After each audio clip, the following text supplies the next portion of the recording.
Hi, this is Oren, and this is David from the band The Plague, and you're listening to the Chordcast.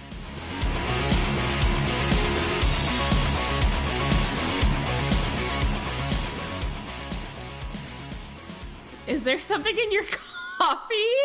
I'm so sorry, Chris. What is happening to your face? It was like all the cinnamon I put into it went into like one ball that felt like it was like cinnamon mucus. And like I know it's just cinnamon. Oh, that was an unpleasant experience.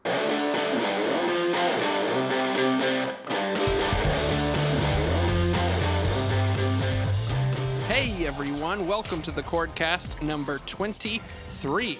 My name's Ian, I'm a producer. Maybe I'm your favorite, maybe I'm not.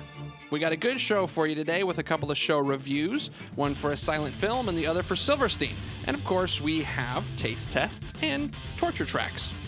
Here's Joelle. Hi everyone, thank you so much for listening to Chordcast. I'm your host, Joelle Alexander, and I am here with my co-hosts, Ian and Chris, my dudes. Are we like dude 1 and dude 2, like Dr. Seuss? Yeah, but like Ian, thing 1 and thing 2? Ian, you are not the alpha dude. Chris is the alpha dude. Oh yeah, he's the OG. I haven't fought him in a fist fight yet to become the alpha dude yet. So that would require all of us to live in the same time zones. And it would also require me to like be halfway like muscular. Because I'm not at all. Yeah, that's right. I got dad strength, man. Yeah. He's been picking up babies for like the past 18 years. Come on. Picking up babies. I got 14 kids. Ew. Gross. Okay. Chris, how are you? Oh, yeah, Chris, what's up, buddy? I am wonderful. Ooh, you're not cautiously optimistic. You're actually No, wonderful? I'm very actually optimistic this week. Yes, me too. This is a good week for music. One of you two tell me why, because I am just not caught up. Well, for starters, the best, and this is, well, should we talk about the fact that we are going to have, we're kind of changing things up a little bit for our first segment? Oh yeah, I'll talk about that. So, we have decided to not enter, that's the wrong word. We've decided to... I'm so done. I can't do this. Today's episode brought to you by Dayquil. We have decided to bring in a new segment, and to start us off, instead of doing what we're listening to and recommendations, because it felt really redundant and we were scrambling to say like the same things twice. The first segment of Chordcast will now technically be news. It's not really like, I wouldn't call it a huge segment. It's just going to be one of us saying quick blurbs about music news. It's not going to be comprehensive because Lord knows that we don't have time for that. So it's just going to be bands that we kind of explicitly care about. And yeah, so this week is a lot of Chris and Ian bands. And so while I like two of these bands, I'm going to let them take it away because I am not well informed enough to do this. Okay, so I am so excited. Kelsey first, my wife, who has always been the one who's got me into bands and is always on top of things, sent me a link to the Instagram post that Under Us sent out that was like, at 4 p.m. Eastern time, go to eraseme.io with like this little teaser of a new song. And I was like, oh, dude, I can't. Oh my That is a great sound effect. I was like, I gotta sit down for a while, and then Because you crapped your pants, is that why? Sure. And I was so flippin' excited, and so they release it, this new song, and I've listened to it a dozen times, and I love it, and I'm so happy. How do you feel, Chris? I was pleasantly surprised. I've been like a casual Under Oath fan.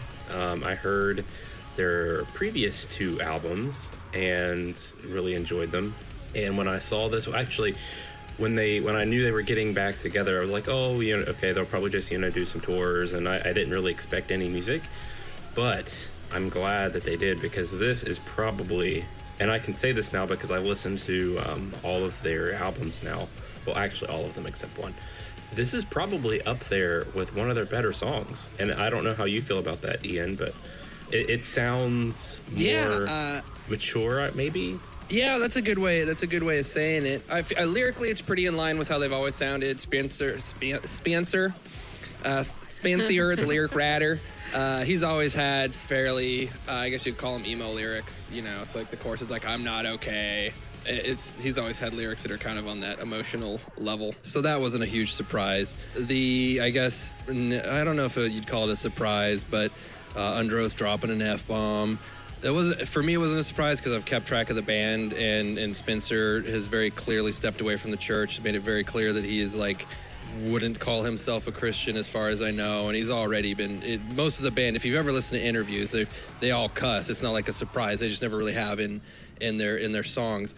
And so some would call it a cliche, like the band comes back and their first single is an F-bomb, so everyone knows that they're, we're not a little Christian band anymore.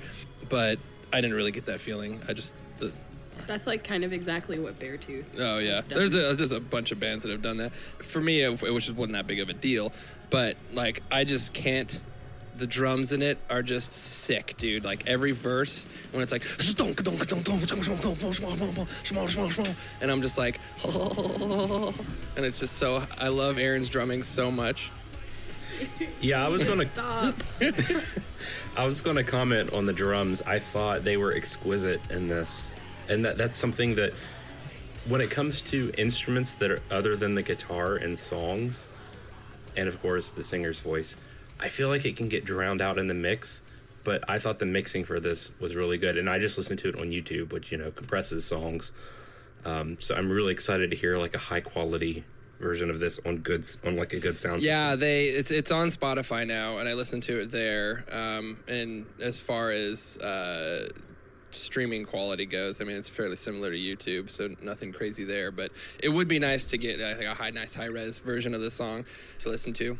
I am very, very excited. And I saw Under Oath a couple of years ago with Aaron.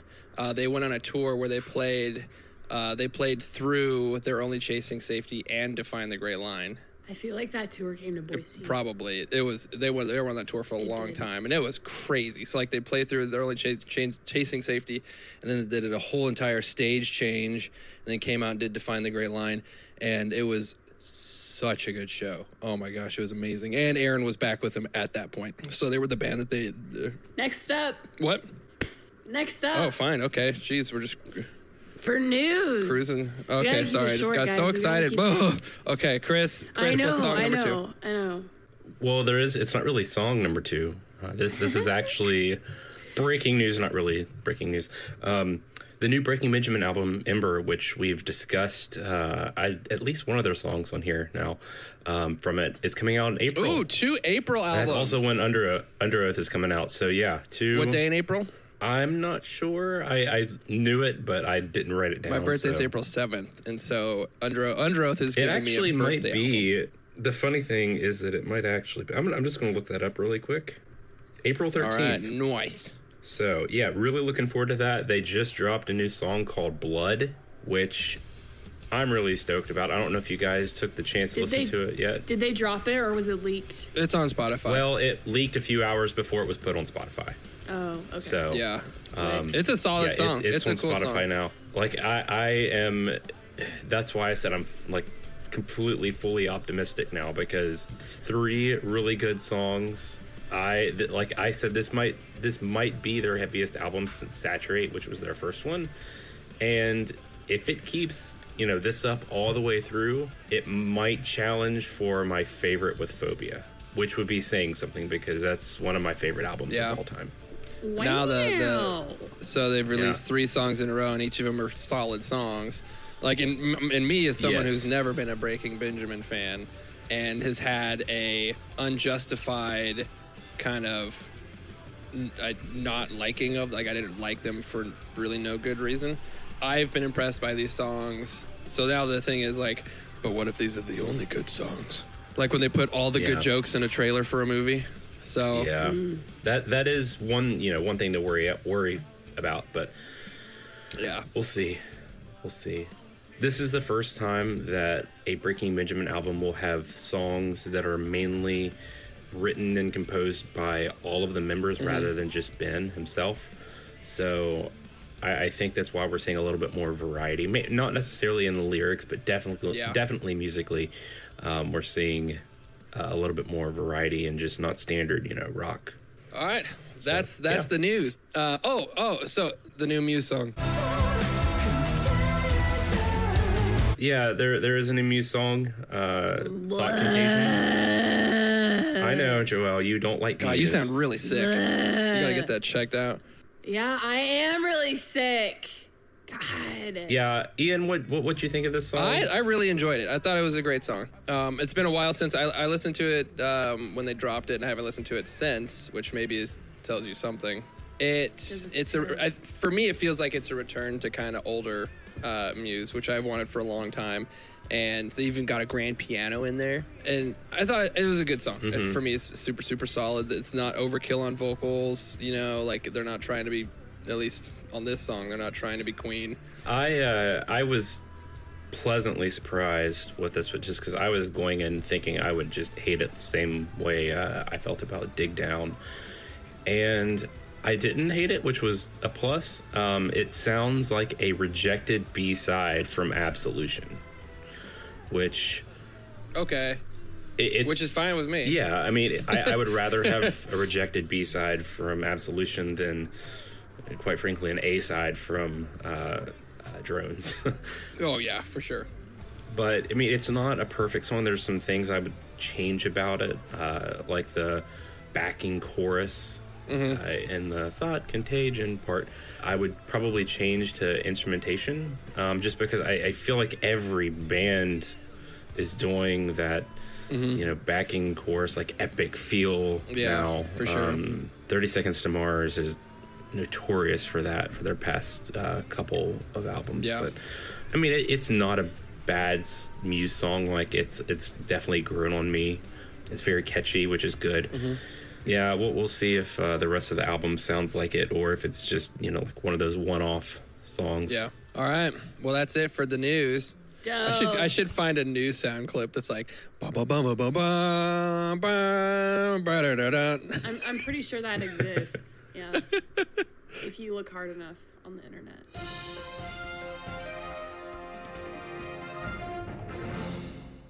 Neat. Up next, we're going to be doing our taste tests, and I'm really excited because I have some spirited feedback. Oh, boy. All right, Joelle, you go first. Oh, okay. Great. So Ian gave me Writing on the Walls by Under Oath, and Chris gave me To Tell You the Truth by Written by Wolves. So one of you 100% nailed this, and one of you 90% nailed this. And Oh, I'm wow. Curious. I'm curious which one of you thinks that you nailed it. I think I nailed it. I feel like you've got this weird prejudice against Under Oath that's keeping you from 100%.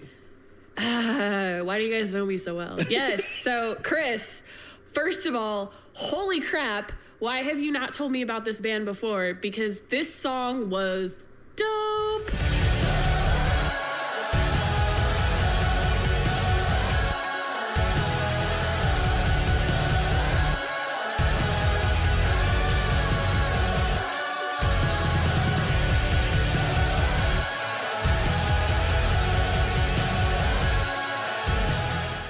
When I saw the album art, I was like, dang it, they're gonna try to be Starset. And then they didn't, and it was lit. And holy crap, the whole song. Boys, if you wanna get me, get some group vocals going, because that's the way to my heart. So, yeah, that song was so good. And I looked them up. They're from New Zealand, which is amazing. Bonus points. And I love that. Yeah, seriously. Y'all have an accent too? All right. You're from New Zealand. Your band name's Wolves. You have an accent. Gang vocals. All right. You qualify to be a husband.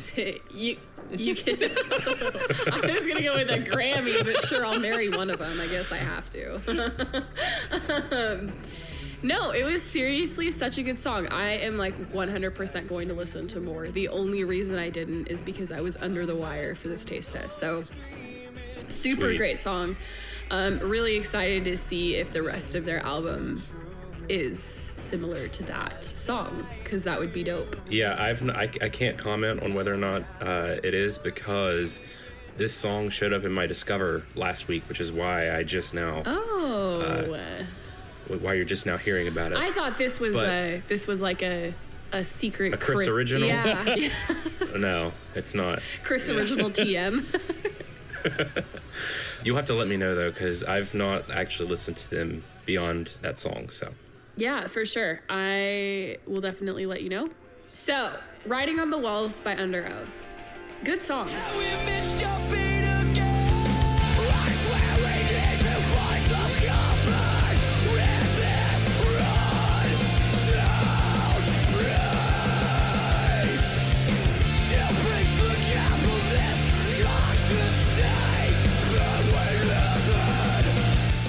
High school me would have loved this song, which is why it's beyond me why high school me wasn't listening to Under Oath, because I was listening to every other band that was influenced by Under Oath. So I don't get it. It was a good song. I'm gonna listen to the rest of the album, and I don't know. I just, like I said, it's like a solid, good song. I don't really have, I don't know. I wouldn't say like, oh my God, like this song is like revolutionary, because it sounds like everything else. Right. Well, that's what's so sad, is because if you'd listened to it in 2005 or 6 when it came out, you would have been like, oh. I was 10. Unacceptable. I was 10. I wasn't listening to Under Oath when I was 10. Hey, I want to make a comment here and say that I actually agree with Joelle on this one, because I listened to They're Only Chasing Safety and Define the Great Line literally yesterday as we record this. And that's also music that I would have listened to like my later part of high school, early part of college.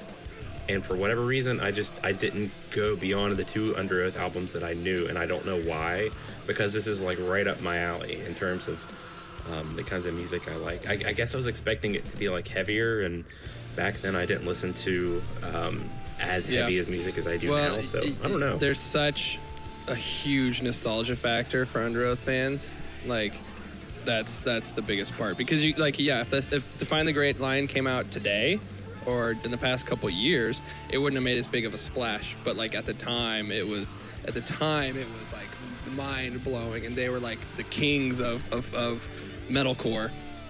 Which is beyond me, because like I said, I know it's backwards. I listen to bands that like are like, oh, we love Under Oath. They're like our biggest, and then it's like, but why? I don't know. No, I totally get it. Yeah. Cool. Well, I'm glad you like both. Yeah, it was overall good.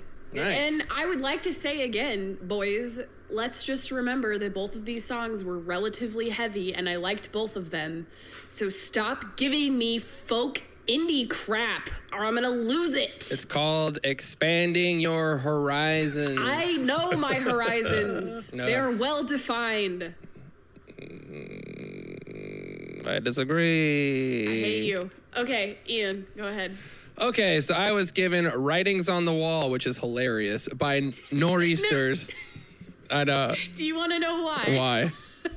Because I searched on Spotify Writings on the Walls, Writing on the Walls by Under Oath, and I just clicked on like the song in the list of songs, and that song came on next, and I was like, oh my God, this is so good. And so I gave it to you. That's so funny.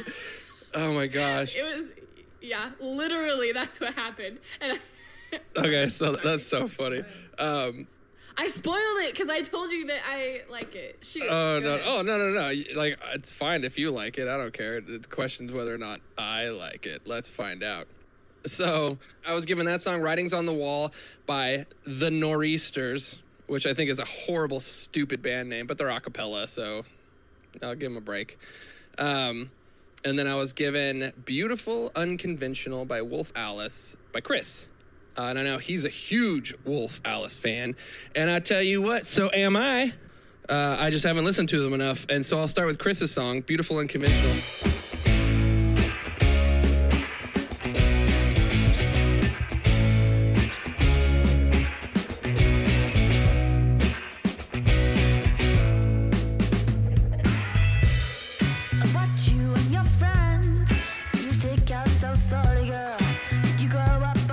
It's beautifully unconventional, by the way. It is.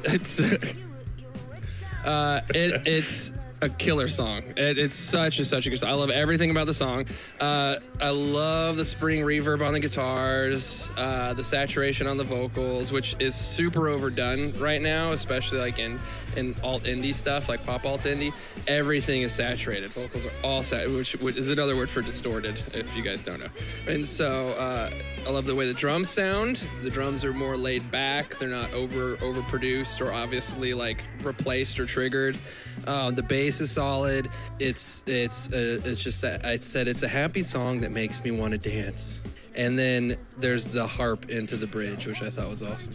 And so I don't have a ton to say about the song. I don't have a ton to say about both songs, especially Hold on, I gotta put wood on the fire.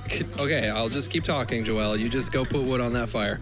No, but I want to hear what you think about this. Oh, right.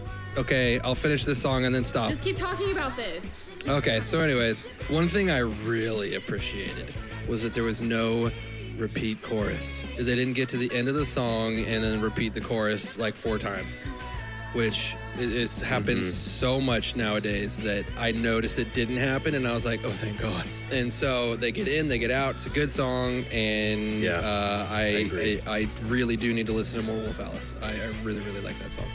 Yeah, they have their 2 albums are really good. If you like Beautifully Unconventional, you'll probably like the rest. Yeah, that's what I think. And I remember because we've done them for either currently listening to, and I think you might have done them for another taste test with Joelle or something. No, I haven't listened to them. A while ago, maybe not.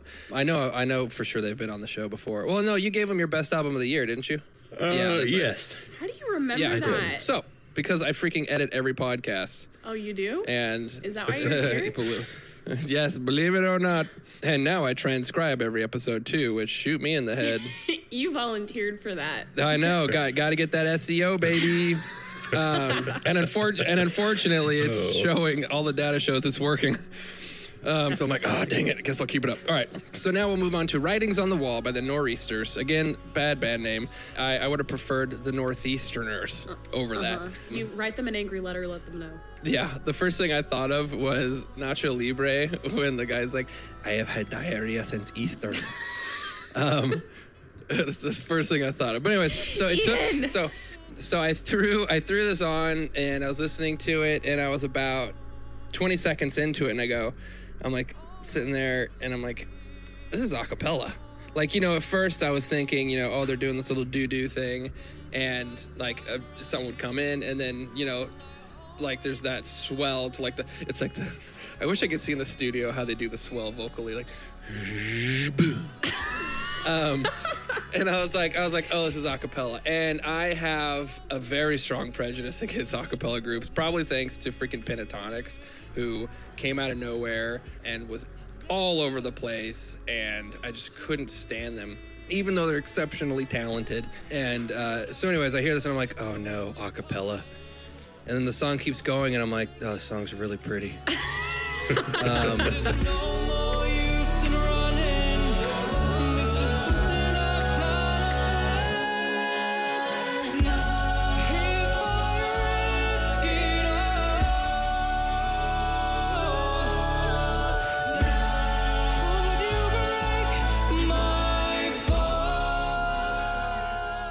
It's a really, really good song. I really enjoyed it. I know for a matter of fact, if I saw them performing it live, it would kill it for me. Because anytime I see an a cappella group live, they're like overacting the whole time and they're smiling the whole time. And we don't like people who smile. Die. What? We don't like people who smile. No, not at all. Which is why I'm miserable. And so, yeah, I definitely want to avoid seeing them live. But then the song that came on afterwards was freaking beautiful. It had some Greek symbol in it. It was called it's 715 Creeks with the Greek E. I don't know if it's actually an E, but it looks like an E. And it's just like harmonies. That's Sigma, bud. It's Sigma. Obviously. I went to college. I know the frat boys. Come on. Yeah. And so, anyways, that song, the harmonies in that are great. But anyways, I digress. I enjoyed both songs thoroughly. They were totally different from each other, but very, very good. When that came on, I was like, but I like this better than the Under Oath. No. These guys are obviously the freaking godfathers of their genre. Godfathers of acapella. Anyways, Chris, I'm really curious Okay. what you think of my taste test.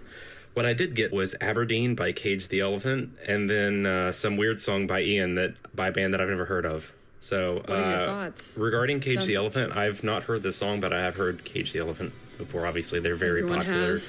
in the alternative indie rock genre.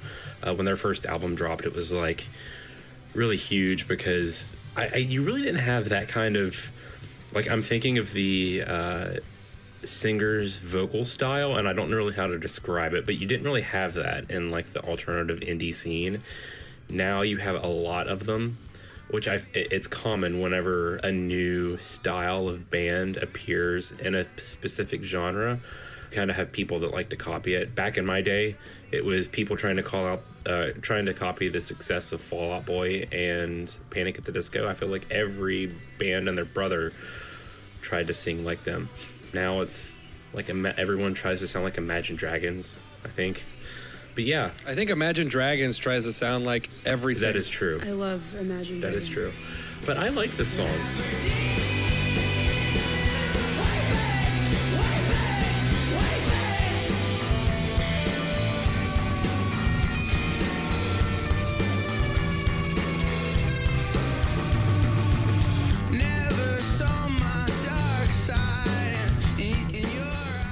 I'm not a huge Cage the Elephant fan. I liked their first album and didn't really listen to anything else beyond that. It wasn't annoying like I was expecting it to be. What was their first single that they had? Or something with the Wicked. Yeah, Rest for the Ain't Wicked. No Rest for the Wicked. And yeah. which is a good song, but I heard it so much it eventually started getting on my nerves. This one, I feel like if I would hear all the time, it wouldn't get on my nerves, which is a plus. I need to listen to it. I haven't heard it yet. Honestly, my favorite Cage the Elephant song is called Flow, and it's the last song on that album. And it's kind of that weird thing where it's a song and then there's a break and then there's another song starts, and it's like the first part of that song that I love, and it's so chill. And it's like, if I was anyone else, I would smoke weed when I listen to it, but I don't do that. So it's such a good song, and I've loved Cage the Elephant for so long. Like, seriously, like, I don't even know, beginning of high school. Have you seen them? I was Have you seen jamming them it. live? Fun fact, I haven't seen them live, but I've met them. Oh, funny. Okay. They live totally caught me off guard. I saw them open. They were opening for Bring Me the Horizon, which I thought was weird. But What? yeah, but That is very weird. or maybe it wasn't Bring Me the Horizon. Maybe it was Manchester Orchestra. That would make more sense. But anyways, either way, they clearly played their singles to get them out of the way, and then it was like a thrash punk show. Like, it was crazy. Like, I was like, this is not Cage the Elephant. What am I watching? He's like screaming half the time, and people are Yeah. moshing, and I was just like, what the heck is this? Because I only knew Cage the Elephant from their singles, and so it was a very pleasant surprise. I was like, oh, this is awesome. I'm sorry, Chris. We just totally ran over your taste test. Go ahead. Hey, that's fine. That's totally fine. Ian, you'll have to tell me what the second song was. The second song was by it was Gloriana by the band X-Toll. So when this song started, I was like, oh God, I'm gonna hate this.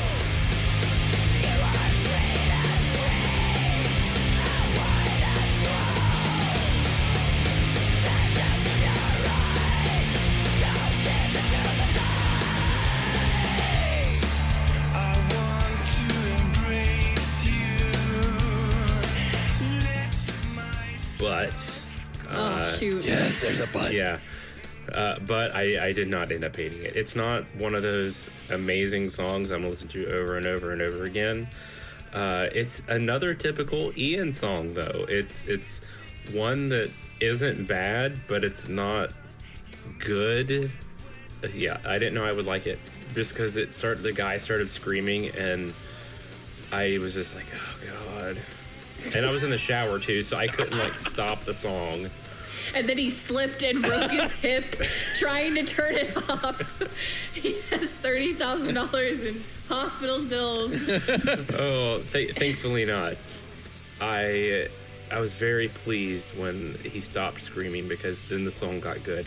But it's I don't know what it is about some of the music you send me, Ian. It's like I like it when I hear it, but I don't make an effort to like save it in my Spotify or want to go back and listen to more of their music. I'm just like, okay, that was a nice 3 minutes that I didn't waste. Let's move on to the next one. Cool. That hurt. No, that's fine. Man, So that X-Toll hurt. is a band where I gave you a song off of their album that's probably their lightest album. They're from Norway, and they're kind of godfathers of Christian thrash. So their earlier stuff, I feel like might have been too weird and technical, and you would have been like, I don't know about this. And they scream a lot more. This album, the Blueprint Dives, there's a ton more singing on it. And then they released a song, I think 2 years ago now, or album 2 years ago now, that features more singing but is a little heavier than this one was. And the guy's his melodies are super weird. They're not Western at all. They're very Norwegian. I don't know. I knew it was going to be hit or miss again, but I'm glad it was a solid. Are you calling it like a 7 out of 10? Yeah, like it's not one that I'm like anxious to go back and listen to, but it's not one that I regret listening to. So it's definitely, I feel like I would say like a 6, but I did like the vast majority of the song aside from like the first 20 seconds. So definitely a 7. Yeah. Okay, cool. Nice. Taste test. Wrap up. Complete. Next up, we have our discussion, and it's going to be a lot of Chris and I talking because it's going to be concert reviews, and I am going to be reviewing the Silverstein show I went to, beginning of February. And Chris is going to be going over his concert he went to, and he went and saw a silent film. No, it's not a movie. It's a band. So, Chris, take it away. Oh, so I'm going to go first, I guess. That's exactly why I just said, Chris, take it away. Well, you're first in the show notes, so I just wanted to make sure. When have I ever gone by the show notes, though? True. It's the Wild West up in back here. in like our first episode, you were like, "Well, I guess I'm supposed to tell Chris that he." God, back when you guys would, like, because that's what the show note says. Back when you guys would have Don't stuff criticize I'd us. edit out nowadays, you would just like say it in the podcast. We Anyways, didn't have an executive intern producer, Ian. I yeah, know. we were on episode -1. That's where we had to start. And then Come a our long way, first my boys. episode was so bad that we had to start at episode 0. Anyways, so a silent film. This is a band that has been very personal to me. I found them in 2013, and fun fact, and there's a reason I'm telling this story. I was listening to Pandora again, 2013, and I was in the shower, and this song, a song by them came on Pandora, and I had never heard it before. Well, this was, before, you couldn't save songs or go back and see what you had listened to. So the song was ending, and I was like, I need to hurry up and get out of the shower so I can go and screenshot the song done that name, so many times. I didn't know what it would be. It was like 10 seconds from ending, and I wasn't done in the shower. So with like soap in my eyes and stuff, I had to like throw the shower curtain aside and jump out of the shower so I could get to my It's the phone best in time visual. to screenshot it. And I actually ended up hurting my leg in the process. I like pulled a muscle or something, and it hurt like literally the rest of the semester of school. So like I literally had to stop playing soccer for the whole rest of the semester because I injured my leg getting out of the shower to hear the song. But anyways, they were a full band, and then they just went to a two-piece band. And I got an email, I think it was either end of December or beginning of January, saying that they were going to go on an indefinite hiatus. However, the singer, Robert, would be doing a handful of small shows singing, some of the, because he was the main songwriter, so he'd be, playing a lot of the band's hits and, taking requests and whatnot. So I was like, I've got to go see this final tour because, indefinite hiatus could mean, the band's never going to come back, which is probably the case, or that 10 years later they'll reunite or something like that. But I knew I had to go see them, so I drove down to Charlotte. The concert was this past Tuesday. I drove down to Charlotte, and it was very interesting. Like I said, I didn't really know what to expect, given that this was this was the first time I've seen them, and I really didn't know what to expect. I was expecting this actual band setup, but then when I realized it was just one guy, and then he brought in one of the guys that played guitar on their most recent album to help him, I just had zero expectations going in. So it was at this venue called the Evening Muse, which was really just it was a really tiny bar, pretty much. Have you not been there before? A cool venue name. I've not. It looked like the venue that you saw Framing Hanley and Hardest at. Well, I saw them at a Hard Rock Cafe. Oh, okay, Yeah. I see.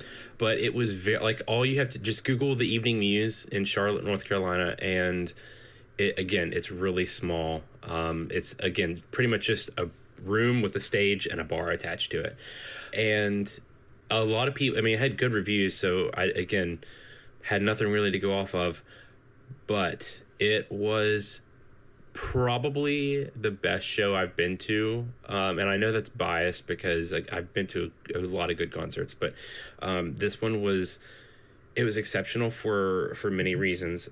Before I go into the music itself, I want to talk about the acoustics. This is the best sounding venue I've ever been to. I'm sure you guys can, when it comes to more of the smaller settings, if you go in and you even just hit a drum or strum the guitar, it's going to sound bad and distorted. This was crystal clear. I could hear everything that was going on, and I know it was only an acoustic guitar and a piano for the most part, and the singing, but it sounded like there was no reverb, there was no distortion. It was just crystal clear all the way around. I even took a video, and it's the sound crazy, dude. over I'll the see video if I can sneak it into the podcast. was amazing. She tried to make it work, but she couldn't trust him again. Dakota moved back to the wishing well, but she never told Daddy, 'cause she couldn't tell if he still held a flame for love. The opener, which I've got to give credit to the opener, her name is I Am Strikes, and that's obviously not her real name. Her real name's Kelly. I did some Googling and that's found that out. But I Googled you. She goes by I Am Strikes, and I listened. She has 4 songs on Spotify, and it's pop, more of dark ambient pop, and I kind of compared her to Lorde if she was going through an emo phase. And there, I listened to one on Spotify and just to get my expectations up, and it was nothing really special. But then I heard her perform live, which she did with an acoustic guitar, and oh my gosh, this was the best random opener for a band I've ever seen. She is extremely talented. Her live vocals are even better than what she does on a studio track. And I wish at the time I had recorded a video just to see, to get you guys an example. But I'm also glad I didn't, because then I would have been paying attention to the video and not the actual performance. But it was so good. Her lyrics are just on point. They're so creative and they flow really nice. You really need to look them up on Spotify if you're listening to this, because she is just so talented and deserves a lot more than just 4 songs on Spotify with a few thousand plays. I'll throw an example. If you had to pick a song for me to throw on the podcast, what would it be? Ooh, probably Bitches. All right, I am going to play an excerpt of that song right now.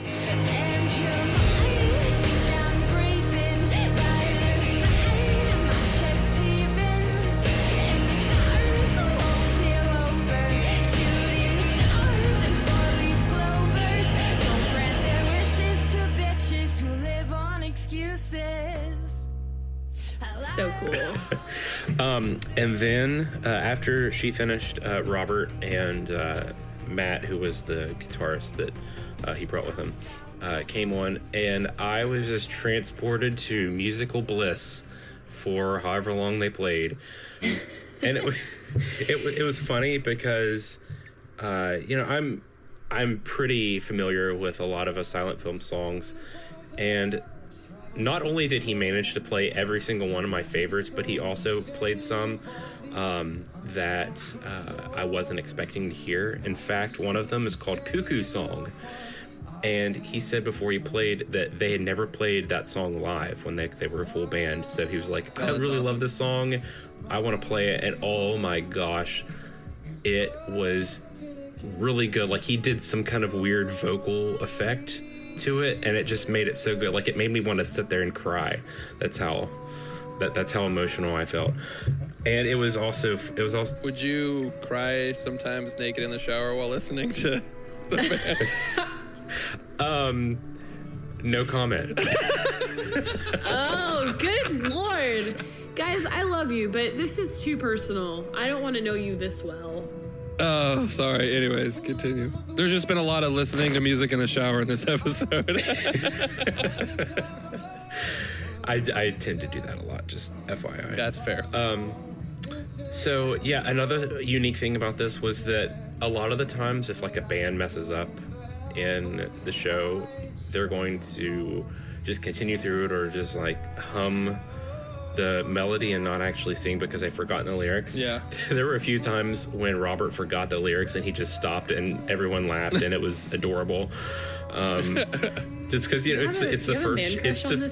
It's the first show of the tour, and he's not played the songs probably in at least 2 years live. So that's funny. Yeah, it was the whole thing was so intimate, and the atmosphere was great, and like I said, it was just it was a very personal and emotional show for me, and I'm glad that I can say I was able to see him perform. But the best part is that afterwards, he was meeting people as we left, and I talked to him and got his contact information for an interview, which will happen. Heck yeah. Later in the year, probably around late March, early April is what I'm going to aim for, but we'll see. Cool. Lit. Thank you for the review, good sir. Oh, and I do want to say that if you like a silent film or I Am Strikes, based on the clips that you heard, I don't know when this episode's getting released, but they're touring, I think, at least through like mid-March. So look it up, because like I said, this is the last time you're going to be able to see Robert doing a silent film songs, at least for the foreseeable future. So yeah, this is dropping on March 1st, so if someone's out there listening, they should be able to hopefully catch it. Yeah, I think their last date is like March 12th or something. Okay. But yeah, it's so good. All right, Joelle. I just looked it up on my calendar because I forgot. So I actually went and saw Silverstein on January 28th. It wasn't even February. And it was my 12th time seeing them, I believe. Let's count. 1, 2, 3, 4, 5, 6, 7, 8, 9, 10, 11, 12. Yes, 12th time. Miraculously, I saw them in Boise, which doesn't happen very often. I've only seen them in Boise 2 times before this. So I got VIP for them, first of all, because I love hanging out with them because they're such cool guys, but second of all, so I can be in the venue first, so I can be center barrier. And VIP got a sick beach towel, so that was dope. I went to VIP, and it was super cool. They're just the super chill guys, and so VIP isn't like this big, like, hurry up and get in line, and like their tour manager, Danny, always tries to make it that way, but they're always just so nice and so patient with everyone. So VIP was really fun, and it was actually really cool because I met a bunch of people in line, and usually I meet people in line if it's not in Boise, just because I'm kind of very snotty when it comes to Boise, because most of the people in Boise I don't like. And so it was just really cool because I met a bunch of really cool people, and like we're friends on Facebook now. We're going to go to shows together, which is awesome to have show buddies in Boise. Usually I go by myself. And so, VIP was dope. And then there were 2 opening bands, Broadside and Picturesque. Picturesque played first. And I actually think I think I've just told you guys to listen to him. I don't think it's like ever been officially on Chordcast to listen to Broadside. I think I had you guys just listen to a song by Broadside, and I was really pleasantly surprised. Picturesque was heavier. Broadside's very pop punk, and I thought I was going to hate it, but I tolerated it mostly. It was also really fun. I forgot to say, it was fun. I went with a friend. He drove up from Salt Lake, and this was like his 3rd or 4th time seeing Silverstein, but he had never met them. And so he was like kind of like fangirling at the meet and greet, and I was like, dude, like, what is your problem? Because I've met them 12 times, you know. And he was all like, oh my god, Shane's right there. I was like, this is embarrassing. He's like a 25-year-old man. But yeah, it was really fun, and it was dope because he's a concert photographer, and so he's almost never like at a show at the barrier. If he's at a show, he said he's almost always at the back. And I was like, if you want to go to the back, that's fine, but I'm going to be up at the front. And so I was center barrier, of course. And so it was just super fun to like be there with him while he experiences his like kind of not first Silverstein show, but first Silverstein show at the barrier, because there's nothing like it. So yeah, that was just super cool. And the problem with Silverstein, I'll admit to this, I'm a total cheater. I go to setlist.com or whatever the site is, and I look up set lists for bands. I didn't even know that's for their a thing. shows, because like I have to know. Yeah, I have to know. Like I don't know. And the problem with Silverstein is that they change their list. So it's completely unreliable because they'll switch songs around, or they'll like bring in new songs or whatever. And so I had noticed that they like Lost Positives is probably my favorite Silverstein song now. And it's off Dead Reflection, their most recent album. And I kept seeing that like they were playing it and then they weren't. And then it was on the list and it wasn't. And I was like, I can't handle this. And so I was like freaking out that they weren't going to play it. And then like the song started, and I just remember I like spun because Tyler was right behind me, because Tyler's like 6'5". Like he is super tall. And so he wasn't like way up the front. So I just like spun around and I was like, they're playing Lost Positives. And I was like freaking out. Oh my God. It was so cool to hear live. You guys have no idea. They're so good live. And they're so good about playing new songs and old songs. And I will say one of the nice things is that they played, whenever they do this, it's like, I think it's, A, it sounds cool, but B, it's for crowd control. They start My Heroine acoustic, and then they finish full band. And because I swear to God, every time that they play My Heroine full band start to finish, like 7,000 people have to be pulled from the crowd, because everyone is crowd surfing and you like whack your head into the person in front of you. It's horrible. So I would like to thank them for doing that. And then there's a song called Arrivals off of This Is How the Wind Shifts, and it's from Paul Mark. Like he wrote it and he sings it on the album. He's their guitarist. And so they set him up with a keyboard and he played that song, like just him on the stage. And it was so cool. It was like this synth pop, like church. It was amazing. I love them and I can't wait to see them again. And they've been a band for 18 years. And I swear to God, if they ever break up, I will have no reason to continue living. But yes, so that concert was dope. And I will say, and this is going to sound really, really mean, but the tour that they are on actually still currently is the Get Free tour. And they're co-headlining with Tonight Alive. So they switch off who headlines, and thank God, because Silverstein was the third band to play and they didn't headline. Tonight Alive did, so I got to leave before. I didn't actually leave before Tonight Alive played because I was hanging out with Shane at merch, but I didn't have to live through Tonight Alive to see Silverstein, and that was just like the greatest gift that band could have ever given me. I'm stoked. I should go to a show sometime. Yeah. Chris, what were you gonna say? Oh, so you mentioned VIP earlier, and it reminded me of something I saw on Reddit in the Breaking Midgetman sub. Some poor guy went to a show and got the VIP package to meet the band, which is $150, by the way. And prediction: Ben wasn't there. Ben was not there. The rest of the band members showed up, but Ben didn't, which doesn't surprise me because he's done that for years. Like, people on the old shallowbay.com forums would, like, they hated, like, they loved the band, but they hated Ben outside of, like, his on-stage persona, because apparently he was a dick. Apparently he still is. And frequently would not show up for fan gatherings he promised he would show up for. Oh, man. Yeah, I just thought that was funny and worth mentioning, because who pays $150 to meet a band and not everyone shows up? No, that happens a lot. That happens with Godsmack, because the Godsmack VIP will be like meet and greet with select members, and every single time it's like, their vocalist. Isn't it? It's like a form of gambling. You have to be 18 to buy VIP tickets. That's super fun. Yeah. So that was, good shows. It sounds like Chris. Wait, Chris, is the Silent Film your favorite band? They are one of them. Yes. Yeah. So we both saw like pretty much our favorite bands. That's so heartwarming. Super fun. Oh my God. Hey. Yes. It was so good. God, I sound worse because I'm actually congested. And so I sound like a valley girl. You sound like a native Californian. Okay. It's time for Torture Tracks. Boom, boom, boom, boom, boom, boom, boom. All right, here we go. I've got to do my announcer voice. Torture Tracks is brought to you by Squarespace.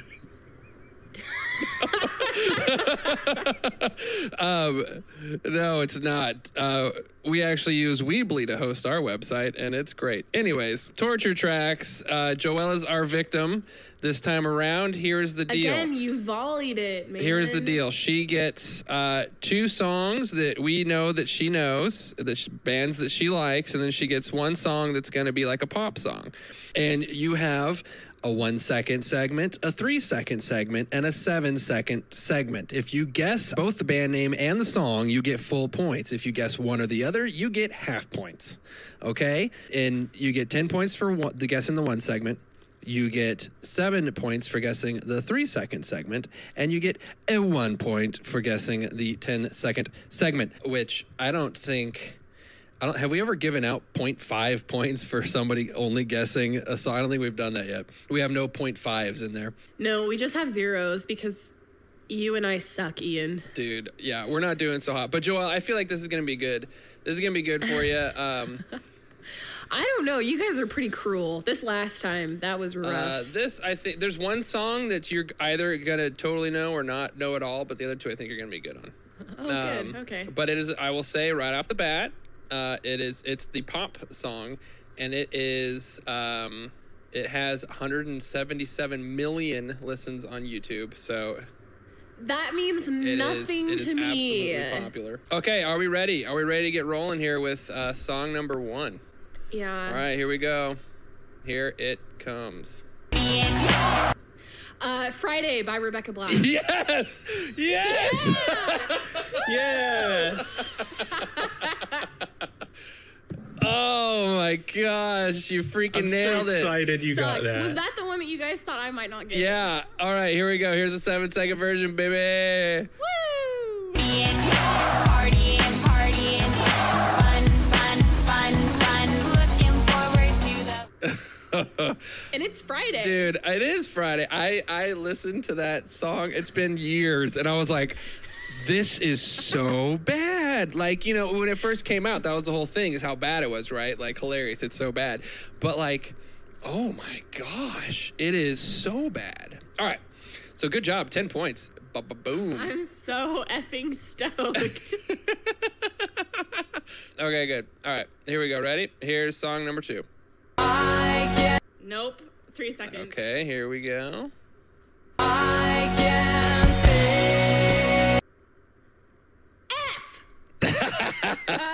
It's 21 Pilots. It's Yes. 21 Pilots. Trees. Yes, Trees by 21 Pilots. Good job. 7 points for Joelle. Let's listen to the 7-second clip.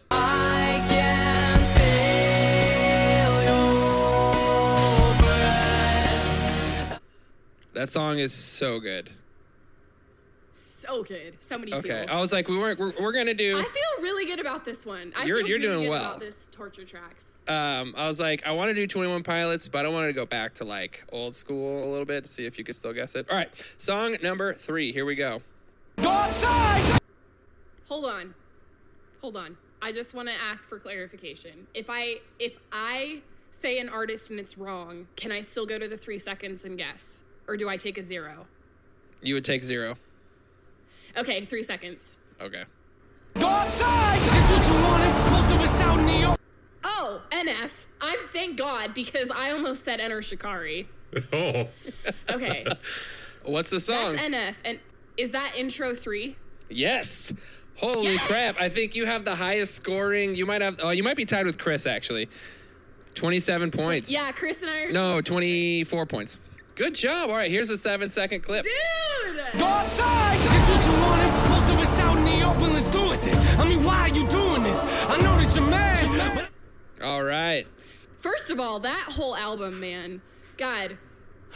We Perception haven't by talked NF. about that album, but that album is We sick. have not talked about that album, and I just want to say that, dang it, because that should have been my album of 2017. It would have never been my album of 2017, because Silverstein put out an album in 2017.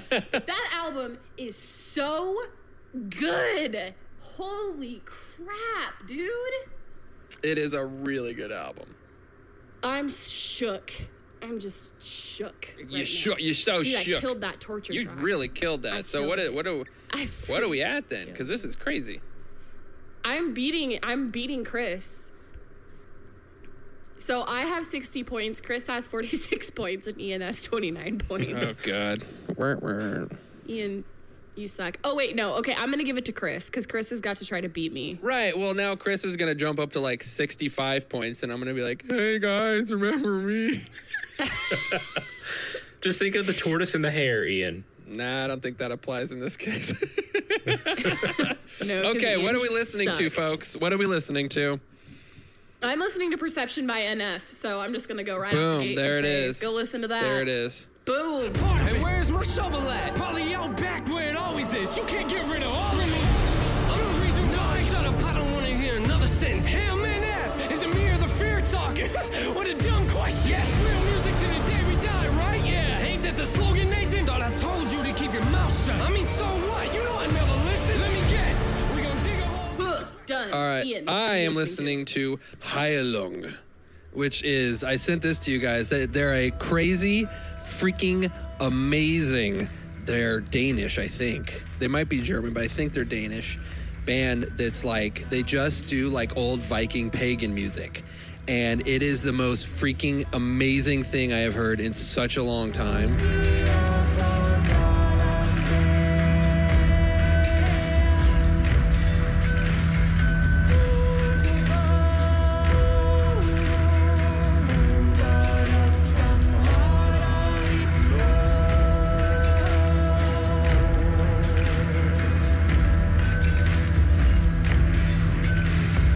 What am I supposed to do if I want to talk about peace and understanding? But you only understand the Like all their lyrics come from like just writings found on old runes and like swords and like super old school freaking German Viking stuff. And they are like primal, and there's just something about them that makes me want to go like hunt a mammoth.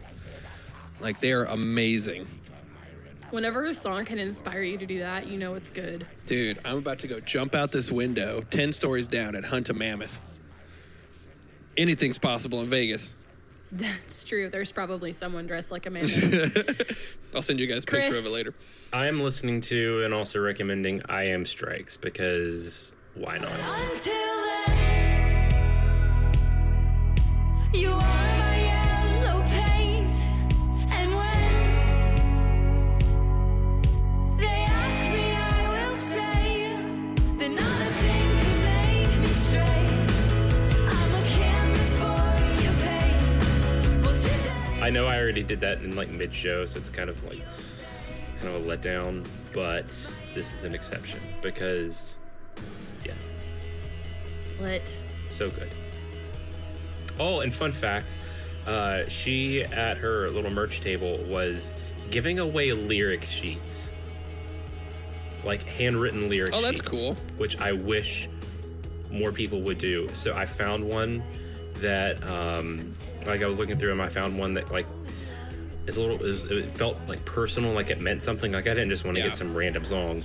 but I got one of them that was very personal and felt good to Dude, nice. Very get. cool. So yeah, So cool. I like when artists can do unique things at their merch table and Yeah, not just no, give for away sure. overpriced merchandise. Here's a hoodie for $60. Side note, my friend just sent me a thing. She's still in high school, but she said she's doing like a workbook thing, and it's like, think of a person who's made a positive difference in your life. What quality does that person have that you would like to develop? And she wrote, Joelle has shown me that you don't have to fit in a mold to be successful. She showed me that you can be anything you want to if you set your mind to it. I'm crying. That's so nice. I have a lot of feelings right now. Faith Ann, if you're listening to this, which I know you're not, I love you.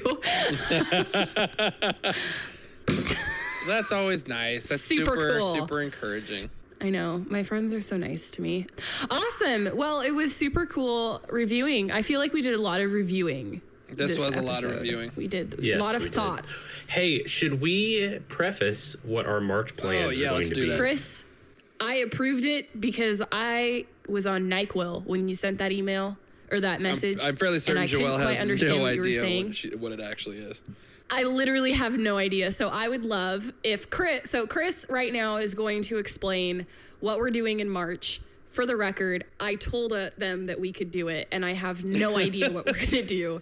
So I like how stoked. NyQuil is like a serious drug for you. Yeah, I think your response was probably your response was either lit or a thumbs up. So Thumbs up, thumbs up, thumbs up, thumbs up, thumbs up. yeah. NyQuil hits me, man. Like That is so it's funny. really weird. I take it, and then I have like 10 minutes where I'm totally normal, and then I have a 20-minute period where I like see unicorns and live on a rainbow, and then I'm out. Well, that's the best part is we'll be like I on hate Facebook it. Messenger and you're like a total goofball for 20 minutes and then you just stop responding. And I'm like, well, the drugs kicked in. I told you. I know, it's so bad. And so Chris hit me. He must have when I was on something. But All right, so let's talk about this music, Chris, March please explain. Madness. Dun, dun, dun. Yeah, so if you're not familiar with March Madness, then you're obviously not a sports fan. March Madness is the college basketball NCAA tournament every March, and usually people like to rip it off and have their own March Madness tournaments for whatever they are doing. And that's what we're going to do with the Chordcast. We don't like It's original going to be ideas. We Yeah. just steal other people's good ideas. Exactly. So the way it works is that it's pretty much going to be a long taste test, but we can't have like, I literally just listened to the taste test songs this morning and I forgot them. So we're not going to have each person listen to like 32 or however many songs we're going to have for taste tests. So the way it's going to work is that the three of us are going to come up with, I think we decided on 16 of our favorite songs. One song per artist. And then we're going to let one of the other persons, just so we don't know, do like a random seeding of 1 through 16 and then match each song up.